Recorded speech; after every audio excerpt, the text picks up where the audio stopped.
Hello दोस्तों, नमस्कार। आपके अपने यूट्यूब चैनल में आपका स्वागत है। इस वीडियो में हम बात करेंगे कई सारे इम्पोर्टेंट पॉइंट के बारे में। बाज़ार में काफ़ी प्रेशर है, प्रेशर का कारण क्या है और कितना ज़्यादा प्रेशर रह सकता है, क्या बड़े अपडेट सामने आ रहे हैं, कौन से सेक्टर पर सबसे ज़्यादा हमें असर देखने को मिला, सभी चीज़ों को लेकर डिस्कस करेंगे। वीडियो शुरू करने से पहले कहना चाहूँगा, अगर किसी ने चैनल पर फर्स्ट टाइम विजिट किया है तो चैनल को सब्सक्राइब कर लें और बेल आइकन को ज़रूर दबा लें। तो दोस्तों, डोनाल्ड ट्रंप के टैरिफ के डिसीजन के बाद दुनिया भर के बाज़ारों में काफ़ी प्रेशर है। जितने भी असेट देखने को मिलते हैं सभी में काफ़ी ज़्यादा दिक्कतें देखने को मिल रही हैं। गोल्ड हो, बिटकॉइन हो, बॉन्ड यील्ड्स हो, कुछ भी हो, सभी में चौतरफा प्रेशर है। सैटरडे संडे तो हमारे बाज़ार बंद थे क्योंकि जो हम लोग को फ्राइडे को क्लोजिंग देखने को मिली थी किसकी, डाउ जोन्स की, काफ़ी ज़्यादा प्रेशर में देखने को मिली थी। डाउ जोन्स लगभग 5.5% के दबाव में हमें क्लोज होते हुए देखने को मिला। तो उसका सबसे पहला रिएक्शन हमारे बाज़ारों पर देखने को मिला। निफ्टी 50 कह सकते हैं 4% का इसने कट दिखाया, यानी कि जितने भी बड़े बड़े मेजर इंडाइसेस हैं 4 से 5% तक हमें कट देखने को मिला। सेंसेक्स भी देख सकते हैं काफ़ी प्रेशर में, यानी कि चौतरफा हम लोग को दबाव देखने को मिल रहा है। तो यहाँ तक का तो रिएक्शन दोस्तों हम लोग को देखने को मिलेगा जो पास्ट का था। लेकिन मार्केट के करंट में भी हम लोग को कई सारी चीज़ें देखने को मिली जिसकी वजह से हमारे बाज़ारों पर इसका और भी ज़्यादा दबाव कायम है। वो है दोस्तों डाउ जोन्स का फ्यूचर। डाउ जोन्स का फ्यूचर 3% तक के प्रेशर में देखने को मिल रहा है, जिससे एक अंदाज़ा लग रहा है कि डाउ जोन्स में यानी कि अमेरिकी बाज़ारों में हम लोगों को अब भी और गिरावट के चांसेस देखने को मिल सकते हैं। इसी वजह से दोस्तों हम लोग कह सकते हैं कि हमारे बाज़ारों पर थोड़ा सा और असर हमें देखने को मिल रहा। इंडिया बिक्स, जिसको दोस्तों वॉलेटिलिटी इंडेक्स बोला जाता है, वो 60% से ज़्यादा हम लोग को ऊपर देखने को मिला, क्योंकि इंडिया बिक्स जब भी ऊपर होता है तब हम लोग को हमारे बाज़ारों पर असर देखने को मिल जाता है।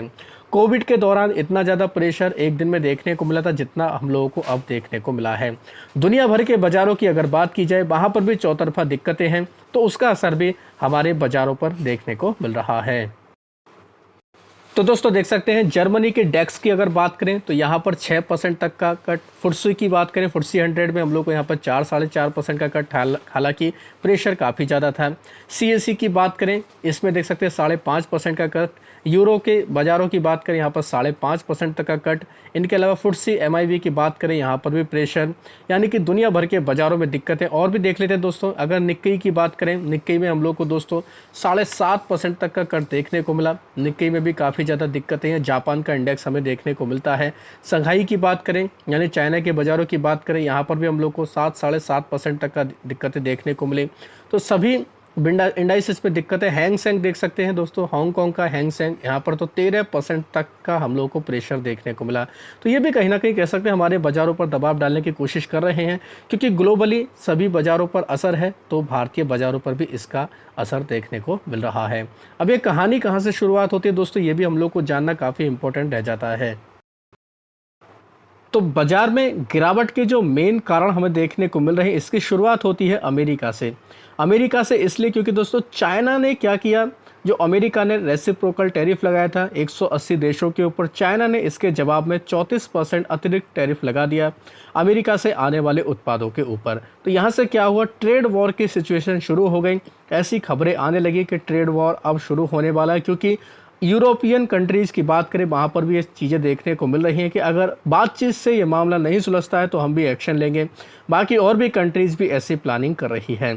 तो इसको लेकर दोस्तों जो फेड के चेयरमैन है जेरोम पोवेल, उनकी तरफ से एक चेतावनी देखने को मिली कि जो टैरिफ का इम्पैक्ट देखने को मिल रहा है अमेरिका की इकोनॉमी के ऊपर, इससे दोस्तों क्या होगा, मंदी का खतरा बढ़ सकता है, बेरोजगारी बढ़ सकती है। तो इस वजह से दोस्तों हम लोग को अमेरिका में यूएस की जो डोनाल्ड ट्रंप है, जो राष्ट्रपति हैं, उनकी तरफ से हम लोग को बयान देखने को मिला। किससे रिलेटेड, रेट कट करने से रिलेटेड। इनकी तरफ से कहा गया कि आप रेट कट करें, पॉलिटिक्स ना करें, यानी कि सीधा सीधा जेरोम पोवेल को लेकर इन्होंने तंज कसा। डोनाल्ड ट्रंप की तरफ से कहा गया है कि बाजार में क्या होने वाला है ये मैं नहीं जानता, मैं किस चीज़ में गिरावट नहीं करना चाहता, लेकिन कभी कभी चीज़ें ठीक करने के लिए दवाई लेनी पड़ती। तो कहने का मतलब ये है, बयानबाजी काफ़ी चल रही है। ये जो हमें बयान देखने को मिला, इससे हम लोग एक अंदाज़ा ये भी लगा सकते हैं कि डोनाल्ड ट्रंप अपने इस फैसले पर अभी ज़्यादा कह सकते हैं सख्त देखने को मिल रहे हैं। इस वजह से भी दोस्तों बाज़ारों में प्रेशर का माहौल काफ़ी देखने को मिल रहा है। भारतीय बाज़ारों की ही बात की जाए, इतना ज़्यादा प्रेशर रहा तो लगभग 19 लाख करोड़ तक का मार्केट कैप वाइप आउट हो चुका है। ट्रंप के टैरिफ की वजह से जो ये दिक्कतें देखने को मिली, इसकी वजह से काफ़ी ज़्यादा प्रेशर देखने को मिला। सबसे ज़्यादा जो दिक्कतें हुई हैं वो है दोस्तों इंडियन आईटी सेक्टर में।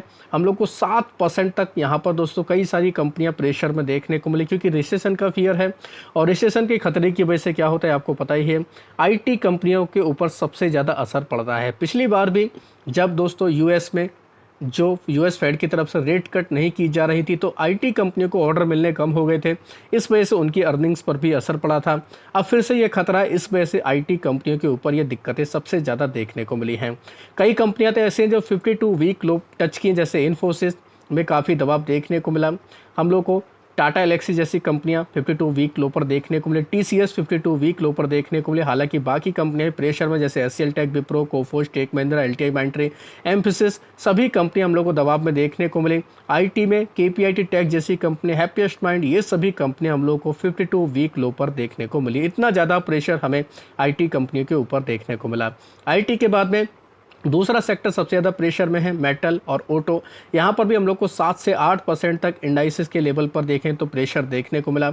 इतना ज़्यादा दबाव देखने को मिला। मेटल कंपनियाँ प्रेशर में, ऑटो सेक्टर प्रेशर में। ऑटो सेक्टर से जुड़ी कंपनियाँ टाटा मोटर्स, आयशर मोटर, सभी में काफ़ी दबाव देखने को मिला। कई सारी कंपनियाँ 52 वीक लो पर आ चुकी हैं, जिनमें हम लोग को दोस्तों संवर्धन मदरसन जैसी company, hero MotoCorp, Tata Motors जैसी कंपनियों के नाम देखने को मिल रहे हैं।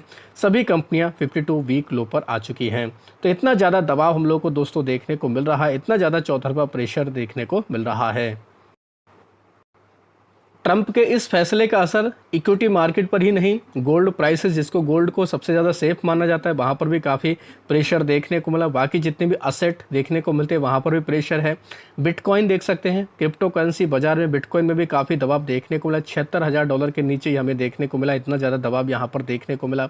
इनके अलावा अगर बात की जाए, ओएनजीसी जैसी कंपनियां काफ़ी प्रेशर में देखने को मिले, क्योंकि क्रूड ऑयल के प्राइस $60 प्रति बैरल के नीचे आ चुके हैं। क्रूड सस्ता होना इंडिया के लिए अच्छी बात है, लेकिन ऐसे माहौल में इतना सस्ता होना भी दोस्तों कहीं ना कहीं नेगेटिव बात है। तो यहाँ पर भी प्रेशर है, तो ये भी दोस्तों कह सकते हैं कहीं ना कहीं एक नेगेटिव इंडिकेशन है। इनके अलावा कुछ कंपनियाँ जो सबसे ज़्यादा प्रेशर में, खासतौर पर ट्रेंड की अगर बात की जाए तो इन्होंने अपने बिजनेस का डेटा रिलीज़ किया।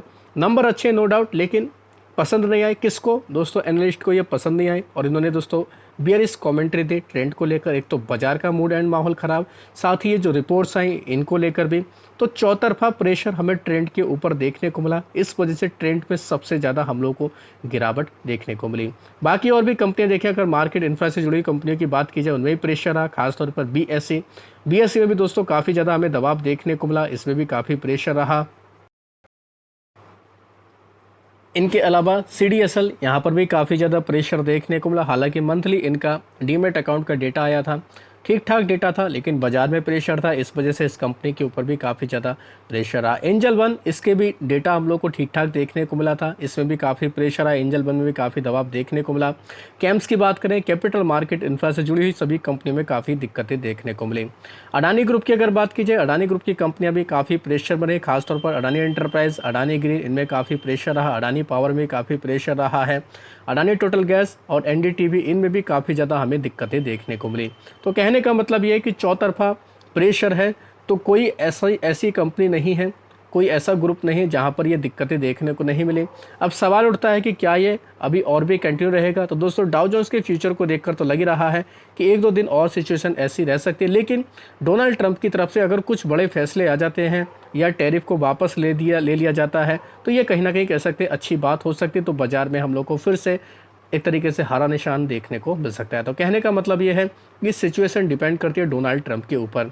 अभी दोस्तों बाजार में जो पैनिक का माहौल है, तो सभी खबरों को लेकर आप लोगों को अलर्ट रहना, उसके बाद आप चाहे तो अपनी रणनीति को बना सकते हैं। तो आशा करता हूं दोस्तों आपको ये वीडियो अच्छा लगा होगा। वीडियो अगर पसंद आया तो चैनल को सब्सक्राइब कर लें, बेल आइकन को दबा लें, ज़्यादा से ज़्यादा लोगों में शेयर करें। धन्यवाद दोस्तों, बाय बाय।